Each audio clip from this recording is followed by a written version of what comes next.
గురించి నేను ఎప్పుడు చెప్పని 2 విషయాలు మీకు చెప్తున్నాను. 5 సంవత్సరాల క్రితం ఆయన్ని మీరు ఎన్నుకున్నప్పుడు ఆయన ఎప్పుడు ఒకటే చెప్పిండు, నేను ప్రజల్లోనే ఉంటాను, అందరికీ అందుబాటులోనే ఉంటాను. అదే మాటతోటి ఈ 5 సంవత్సరాలు ఎంత కష్టం వచ్చినా, కోవిడ్ లో గానీ, కోవిడ్ తర్వాత కోవిడ్ లో ఎంతో మందికి ఎన్నో రకాలుగా తోచినంత ఎంత వరకు మా చేయి పోయిందో అక్కడ దాకా మేము సాయం చేసుకుంటూనే పోయినాం. మరి తెలియని విషయం ఇంకొకటి ఉంది మీ అందరికి. దురదృష్టవశాత్తు మడమ విరిగిన తర్వాత డాక్టర్లు చెప్పారు 6 నెలలు కదలొద్దు అని. కదిలితే మారడానికి చాలా టైం పడుతుంది అని అన్నప్పుడు కాలు 1 నెల రోజులు అసలు కింద పెట్టనీయొద్దు అన్నారు.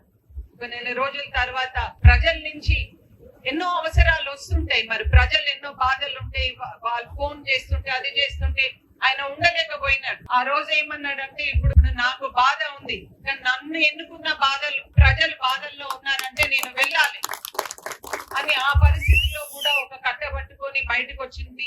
మీరందరూ చూసుంటారు, పేపర్లో చూసుంటారు, టీవీలలో చూసుంటారు. అది ఆయన కమిట్మెంట్. మీరు ఎన్నుకున్నందుకు ఆయన చేసిన సేవ మీకు. అదే కాకుండా 1-2 సంవత్సరాల క్రితం ఆయన పుట్టినరోజు నాడు వేడుకలు చాలా ఘనంగా చాలా పెద్ద ఎత్తున ఏర్పాటు చేసినారు. ఆ రోజు చిచ్చుబుడ్లు పెట్టినారు. దురదృష్టవశాత్తు అది వచ్చి సార్ కాలు మీదనే పడింది. ఎడమ కాలు చాలా పెద్దగా కాలిపోయిందమ్మా.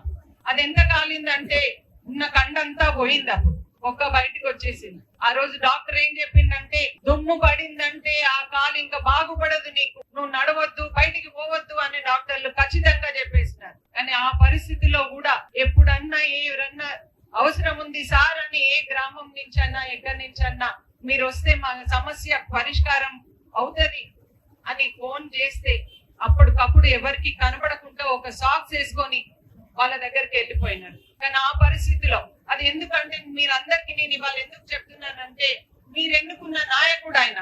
మరి మీ కష్టాలలో ఆయన ఉండాలి కదా, మీరు పిలిచినప్పుడు ఆయన రావాలి కదా. అది నేను అన్నాను, ఇప్పుడు మీకు ఇన్ఫెక్షన్ వస్తుంది ఎందుకు వెళ్తున్నారు అని చెప్పినాడు. మనం కష్టాలు చూసి పైకి వచ్చిన వాళ్ళము, వాళ్ళు కష్టాలలో ఉన్నప్పుడు మనకు తలెత్తి మన దిక్కు చూస్తే మనం వాళ్ళ దగ్గర ఉండాలి. నేను ఎంత చెప్పినా కూడా వినకుండా ఆయన అందరి మధ్యలోకి వెళ్ళి ఆయన ఎప్పుడు ఎవరికి ఏ అవసరం ఉన్నా కూడా వాళ్ళకి ఆ సహాయం చేయటం. మరి మొన్న అనుకోకుండా ఎలక్షన్ క్యాంపెయిన్ లో బైక్ ర్యాలీలో కూడా మరి అది ఏంటో మళ్ళీ కూడా ఇప్పుడు కాలింది. అయినా కూడా అది కాలింది, ఇన్ఫెక్షన్ కూడా వచ్చింది. కానీ ఇప్పుడు పరిస్థితి కాదు, ఆగలేని పరిస్థితి. అది నేను మీకు అందరికీ ఈ విషయం ఎందుకు చెప్తున్నానంటే, ప్రజల పట్ల ఆయనకున్న అభిమానం. నన్ను ఎన్నుకున్న ప్రజలకి నేను మోసం చేయను. నేను ఎట్టి పరిస్థితుల్లో ఉన్నా, ఏ కష్టాలలో ఉన్నా కూడా నేను వాళ్ళు పిలిస్తే నేను ఉండాలి. మేము ఇవాళ 5 సంవత్సరాలు కష్టపడ్డాం.